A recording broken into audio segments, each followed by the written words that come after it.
कौन बैठाने वाला है? कौन बैठाएगा? क्या बात करते हैं? यह हम लोग तो नहीं।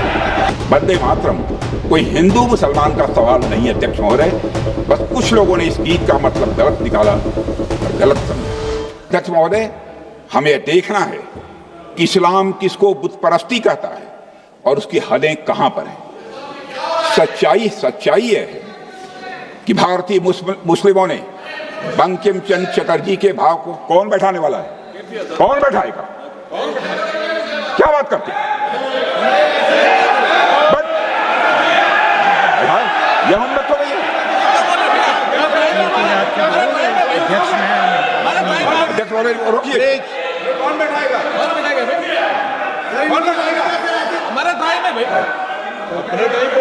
हमारे साथी थे, हमारे साथी। अध्यक्ष महोदय, वंदे मातरम, प्लीज। अध्यक्ष महोदय, सच्चाई है।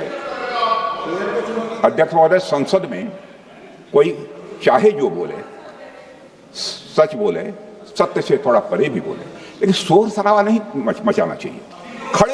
खड़े होकर आप बाद में जब भी बोलने का अवसर मिले आप उसका प्रतिकार कर सकते हैं। संसद की मर्यादा है, सदैव मैंने इसका ध्यान रखा है महोदय। संसद तरफ यह मेरे बारे में कोई नहीं कह सकता। संसद की मर्यादा मैंने कभी नहीं तोड़ी। अध्यक्ष महोदय, सच्चाई यह है कि भारतीय मुस्लिमों ने बंकिम चंद्र चटर्जी के भाव को कांग्रेस के कुछ नेताओं या मुस्लिम लीग के नेताओं से कहीं अधिक गहराई और सही अर्थ में समझा था।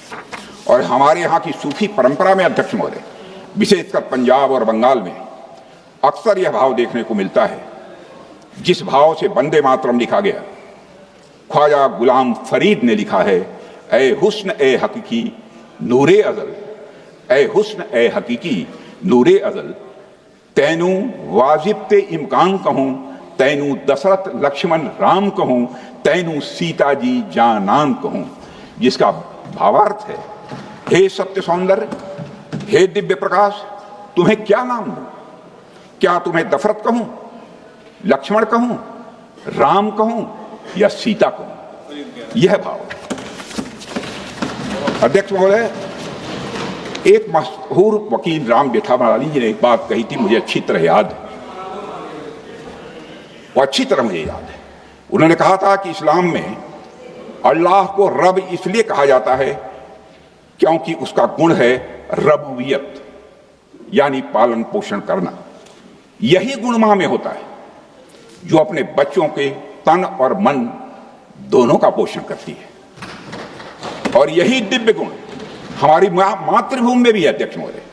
जिस तरह हम अल्लाह के सामने उसकी अनंत रबूबियत के लिए सजदा करते हैं, उसी तरह मां भारती के सामने भी सजदा करना हमारा फर्ज है, क्योंकि यह धरती हमारा पोषण करती है। इसलिए वंदे मातरम कोई हिंदू मुसलमान का सवाल नहीं है अध्यक्ष महोदय, यह तो हर इंसान का फर्ज है जो इस धरती पर श्वास लेता है। अध्यक्ष महोदय, सच यह है कि वंदे मातरम ने भारत के सभी लोगों के दिलों को स्पंदित किया है, चाहे वो हिंदू हो या मुसलमान हो। बंगाली और संस्कृत में लिखा गया यह गीत तमिल, मराठी, कन्नड़, गुजराती, हिंदी, तेलुगु, मलयालम और भारत की हर भाषा बोलने वालों के दिलों में यह घर कर गया। और यह गीत अनेकता में एकता का सबसे बड़ा उदाहरण है।